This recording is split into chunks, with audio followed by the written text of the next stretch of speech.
Hello everyone, कैसे हैं आप लोग। आइए, आज है आज है 7 दिसंबर 2021।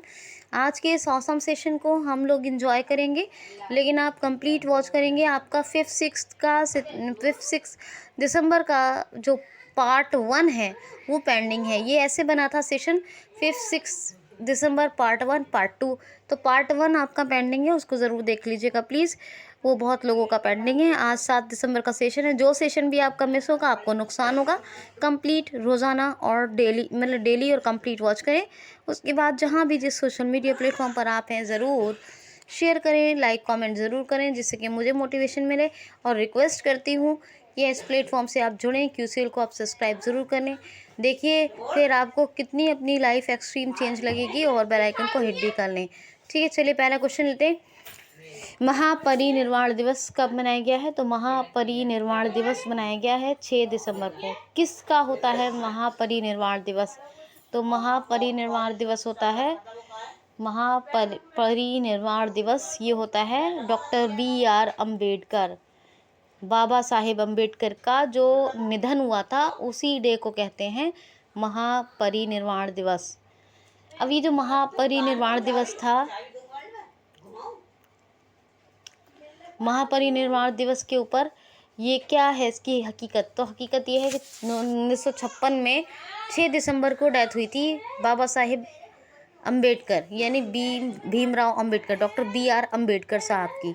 ठीक है, तो भीमराव अम्बेडकर ये मध्य प्रदेश का एक महू ज़िला पड़ता है। एक मऊ हमारे यूपी में है, एक है महुआ यानी महू एक ज़िला पड़ता है कहाँ, MP में। वहाँ इनका जन्म हुआ था और ये अपने माता पिता की 14वीं संतान थे, यानी 14 नंबर के अपने माता पिता के बच्चे थे, 14 नंबर के।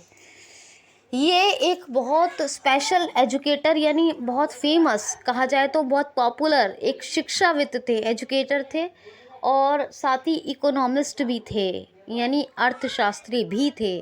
कौन? डॉक्टर भीमराव अम्बेडकर। और ये तो आप जानते ही होंगे कि ये संविधान के जनक कहे जाते हैं। Father of constitution of India किसको कहा जाता है? डॉक्टर BR अम्बेडकर को। तो महापरिनिर्वाण दिवस मनाया जाता है 6 दिसंबर को। वर्ल्ड कंप्यूटर लिटरेसी डे कब मनाया जाता है ज़रा बताइए? 2 दिसंबर को। और पॉल्यूशन कंट्रोल बोर्ड डे कब मनाया जाता है बताइए? इसी तरह 1 दिसंबर से मैंने 5 दिसंबर तक जितना डे बताए हैं सभी को रिवाइज कर डालिए। ठीक है, नेक्स्ट क्वेश्चन है, हाल ही में अभी इक्वायर्न सैन्य अभ्यास अपने देश भारत और किस देश के बीच आयोजित हो रहा है? तो ये आयोजित हो रहा है मालदीव और इंडिया के बीच होता है इक्वायर्न सैन्य अभ्यास। का इक्वायर्न सैन्य अभ्यास याद रखना। मालदीव और इंडिया के बीच डिवाइडिंग क्या है? 8 डिग्री चैनल। क्या है? 8 डिग्री चैनल। मालदीव जो देश है, कैपिटल क्या है? माले। इब्राहिम मोहम्मद स्वाले प्रेसिडेंट हैं और करेंसी है मालदीवियन रुपया। ठीक है, क्वेश्चन है, हाल ही में अभी भारत ने किस देश के साथ मंत्री स्तरीय पहले 2+2 वार्ता पर हस्ताक्षर किए हैं? क्वेश्चन दोबारा सुनिए, हाल ही में भारत ने किस देश के साथ पहले मंत्री स्तरीय संवाद के लिए 2+2 पर हस्ताक्षर किए हैं? ये क्वेश्चन कैसे बोल सकते हैं कि भारत ने किस देश के साथ पहले 2+2 मंत्री स्तरीय संवाद पर हस्ताक्षर किए हैं? तो रशिया के साथ। आपको मालूम है अभी Russian president Vladimir Putin India आए हैं और मैंने ये आपको बताया था। जब ये आए हैं तो जो भारत के विदेश मंत्री और भारत के रक्षा मंत्री और रशिया के विदेश मंत्री और रशिया के रक्षा मंत्री, इन दोनों के बीच 2+2 डायलॉग का जो है आयोजन हुआ है। तो कहने का मतलब ये है कि पहला 2+2 मंत्री स्तरीय डायलॉग अभी भारत और रशिया के बीच में हुआ है और ये पहला था और अब इस पर हस्ताक्षर हो गए, ये हुआ करेगा। आपको बताया था 1+1 2+2 ये किसके साथ होता है? इंडिया और USA। अब रशिया के साथ भी हुआ करेगा। ठीक है, तो प्रेसिडेंट तो यही हैं जो इंडिया आए हुए हैं। मिखाइल मित्सोतिन ये प्राइम मिनिस्टर हैं। ठीक है, रशिया के रशियन रूबल करेंसी है, मॉस्को कैपिटल है। जिरकोन मिसाइल का अभी सक्सेसफुली ट्रायल किया था रशिया ने। उरल के माउंटेन यही हैं और यूरोप का सबसे हाईएस्ट माउंटेन माउंट एल्ब्रस यही है। लेक वेकल भी यही है, याद रखना है आपको। नेक्स्ट क्वेश्चन है, हाल ही में अभी क्या बोलेंगे इसको, अरे बाबा रे क्या बोलते हैं, ओफो क्या बोलते हैं, एक सेकंड, नाम याद नहीं आ रहा मुझे उसका, मैं आपको बताना ज़रूरी है आपको ये नाम इनका। खैर सुनिए, क्वेश्चन सुनिए। हाल ही में विनोद दुआ का निधन हो गया। ये कौन थे? तो विनोद दुआ, शायद आप इनको जानते होंगे, ये बहुत सीनियर जर्नलिस्ट थे, यानी वरिष्ठ पत्रकार थे। तो अभी इनका निधन, इन्होंने एनडीटीवी के साथ भी काम किया है। किसने? विनोद दुआ। तो विनोद दुआ जो हैं ये एक वरिष्ठ पत्रकार थे, इनकी डेथ हो गई। इन्होंने एनडीटीवी के साथ भी काम किया और क्या था, एक इनको 2008 में और 1999 में इनको पद्मश्री और जैसे बड़े बड़े पुरस्कारों से भी सम्मानित किया जा चुका है। तो विनोद दुआ का नाम याद रख सकते हैं ओबिचुरीज में, क्योंकि ये बहुत सीनियर जर्नलिस्ट थे। नेक्स्ट क्वेश्चन है, हाल ही में अभी किस राज्य सरकार ने 25,000 रैंडमली कोविड-19 टेस्ट करने का निर्णय लिया है? तो उत्तराखंड ने 25,000 रोजाना प्रतिदिन, यानी हर रोज की बात कर रही हूँ। क्वेश्चन क्या है, किस राज्य सरकार ने प्रतिदिन 25,000 रैंडमली टेस्ट यानी कोविड-19 टेस्ट करने का निर्णय लिया है? तो उत्तराखंड ने कहा है कि हर रोज हम 25,000 जो है कोविड टेस्ट करेंगे। बताइए ज़रा, कोविड-19 का टेस्ट कौन सा होता है? बार बार मैंने बताया, कौन सा? RT-PCR, real time polymerized chain reaction. कौन सा? Real time polymerized chain reaction, RT-PCR test होता है। और ये रैंडमली 25,000 टेस्ट किए जाएंगे रोज़ाना, ऐसा निर्णय फिक्स किया है उत्तराखंड ने, कोविड-19 के लिए किए जाएंगे। ठीक है, तो उत्तराखंड की बात करें तो ओपन एयर फर्नरी भारत की पहली कहाँ खुली है? अल्मोड़ा में। अरोमिक गार्डन भी उत्तराखंड में बनेगा, भारत का पहला, उत्तराखंड को मिला है। और हर्बल गार्डन सेटअप, सबसे ऊंचा भारत का हर्बल गार्डन सेटअप कहाँ? उत्तराखंड में लगाया गया है। ठीक है, ई ग्रंथालय, ये सभी ऑनलाइन ऑफलाइन जितनी भी लाइब्रेरीज थी, तो सभी यूनिवर्सिटीज़ की लाइब्रेरीज को ऑनलाइन एक कनेक्ट करके एक बड़ी लाइब्रेरी बना दिया गया है। गोल्डन बर्ड विंग, ये भारत की सबसे बड़ी सुनहरी पंखों वाली तितली मिली है, जो उत्तराखंड में मिली थी। और ये जिम कॉर्बेट नेशनल पार्क में मिली थी। और जिम कॉर्बेट और राजाजी नेशनल पार्क को पूरे साल खोलने का निर्णय भी ले लिया गया है, ये पूरे साल खुलेंगे। नाइट सफारी भी मेरे ख्याल से इसमें होगी। ठीक है, हाँ, ख्याल क्या होता है, होगी, पूरे साल खुलेंगे तो। ठीक है, और नंदा देवी नेशनल पार्क भी यहीं है, ये भी याद रखना। अच्छा, यहाँ का जो कुमायूं ज्यूरिक पाम ऑयल है वो, उसको जीआई टैग मिला है।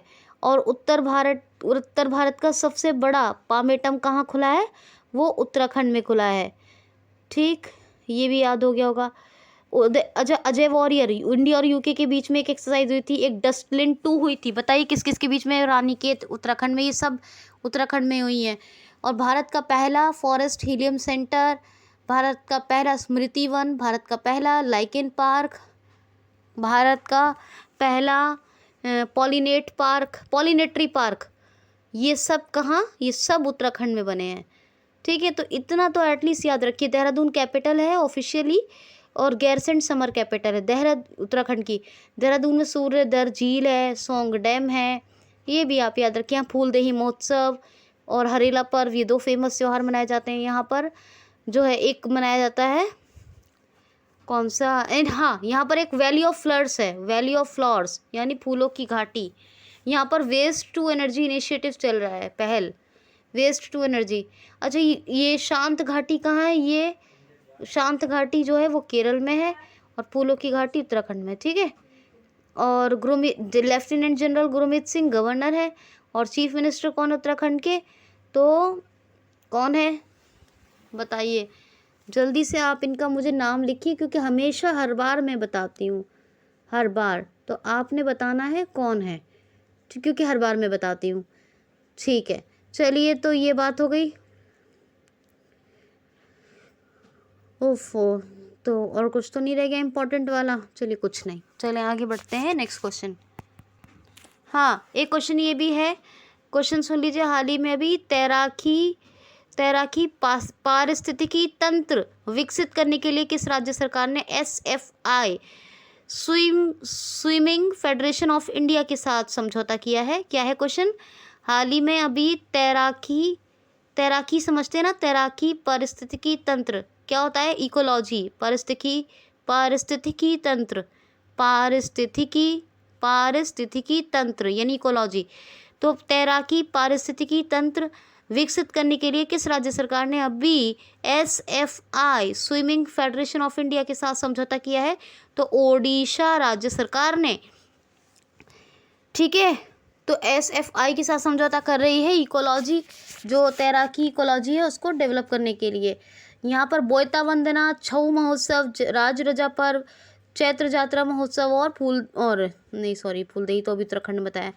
हाँ, चैत्र जात्रा और कौन सा एक, चैत्र जात्रा, राज रजा और राज पर्व, ये रजा पर्व, चैत्र जात्रा महोत्सव, नुआखाई उत्सव, नुआखाई उत्सव क्या, नुआखाई उत्सव मतलब नई फसल के आने पर। ठीक है, और बता दिया बोयता वंदना, और एक और बताया था अभी छऊ। ये सारे ये ओडिशा के ही हैं। समहति कार्यक्रम यही चलता है। पुराना नाम क्या है इसका? कलिंग। ठीक है, और जो डे है वो कौन सा डे? उत्कल दिवस, ये ओडिशा दिवस के नाम से हर साल मनाया जाता है 1 अप्रैल को। कौन कौन सी वाइल्ड लाइफ सेंचुरी है? वाइशीपल्ली, गहेरमठ, सोनावेड़ा, नलवन, कोठागढ़ और देवरीगढ़। सतकोशीय टाइगर रिजर्व यही है। सतकोशीय टाइगर रिजर्व यही है। सुंदरवन तो वेस्ट बंगाल में है। और सतकोशीय, आज मेरा माइंड बहुत डिस्टर्ब है, बहुत ज़्यादा। तो सतकोशीय टाइगर रिजर्व के अलावा सिमलीपाल यही है, और इसके अलावा सिमलीपाल नेशनल पार्क, और एक और है भितरकनिका नेशनल पार्क, और नंदनकानन जू भी यही है। जीरो मिशन ऐप और सेचा समाधान ऐप, ये दोनों एप्लीकेशन यहीं पे लॉन्च हुए। परिश्रम पोर्टल और सुमंगल पोर्टल यहीं पर शुरू हुए हैं। ठीक है, ये भी याद रख रहे हैं। और यहाँ पर ड्रिंक फ्रॉम डैप योजना चल रही है, और एक गरिमा योजना चल रही है, और मधु बाबू पेंशन वितरण योजना में अभी ट्रांसजेंडर्स को भी ऐड कर लिया गया है। ये एक वकील थे, इनके नाम पर पेंशन दी जाती है।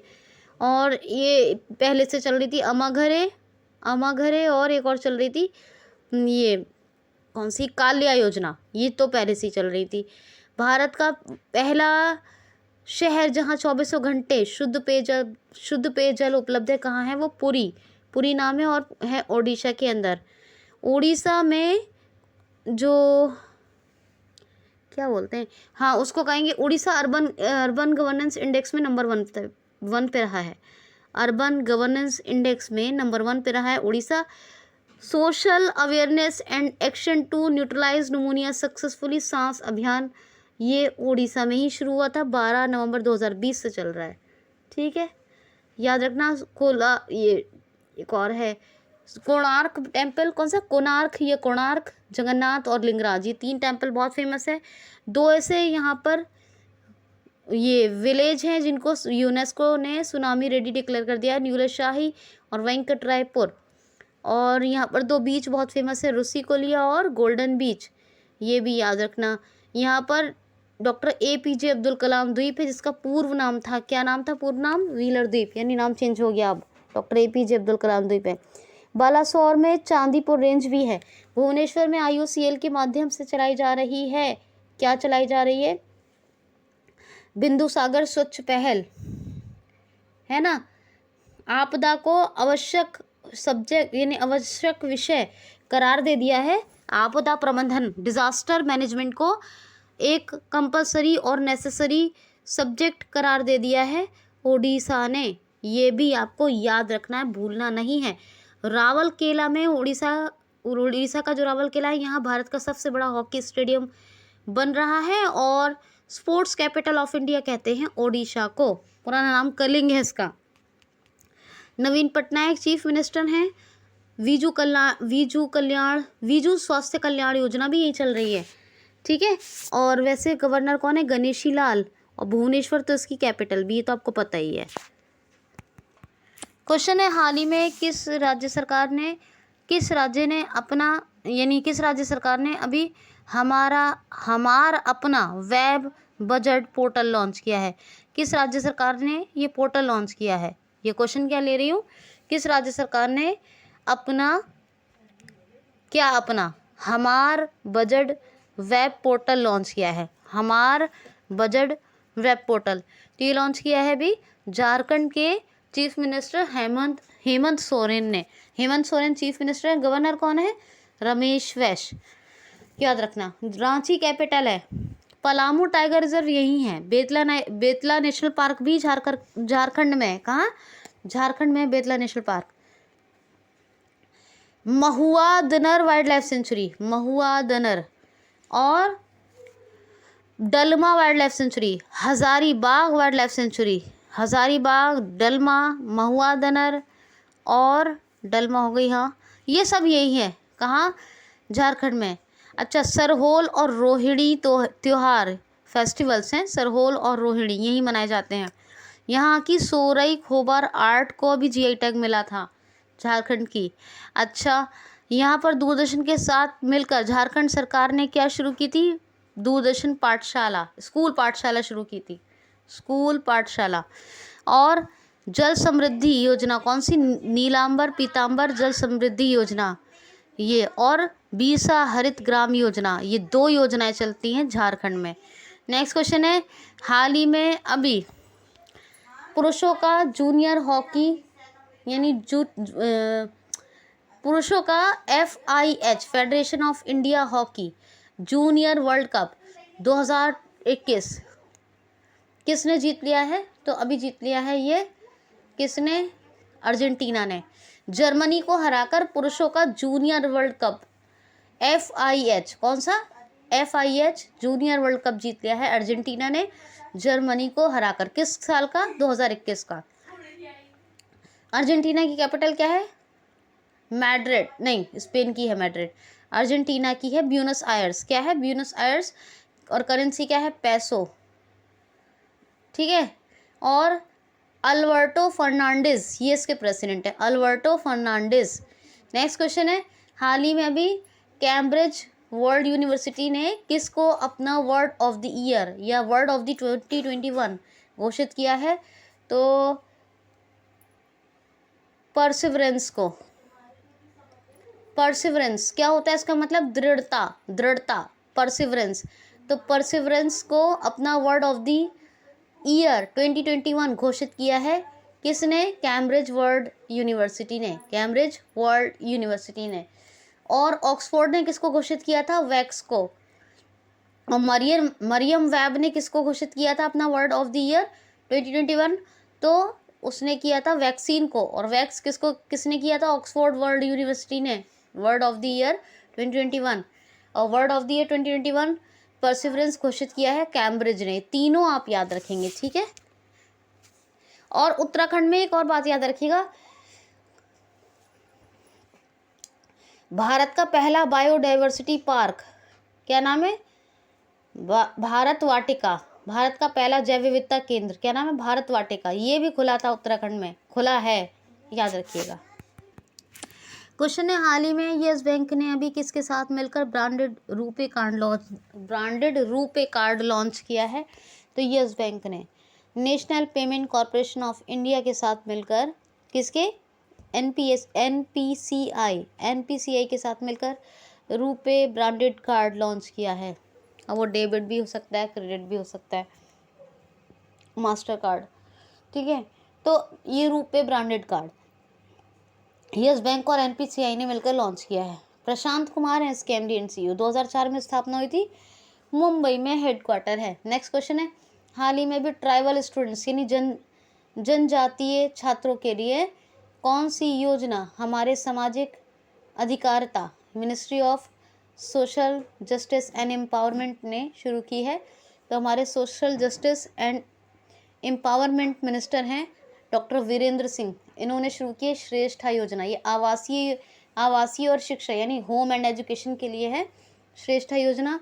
ये अनुसूचित जनजाति छात्रों के लिए शुरू की गई है, याद रखना, ठीक, याद रखना ये बात। नेक्स्ट क्वेश्चन है, हाल ही में अभी किसने,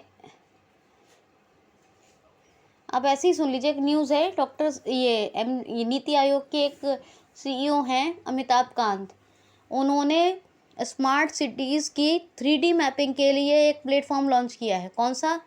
जेनिक डिजिटल ट्विन प्लेटफॉर्म।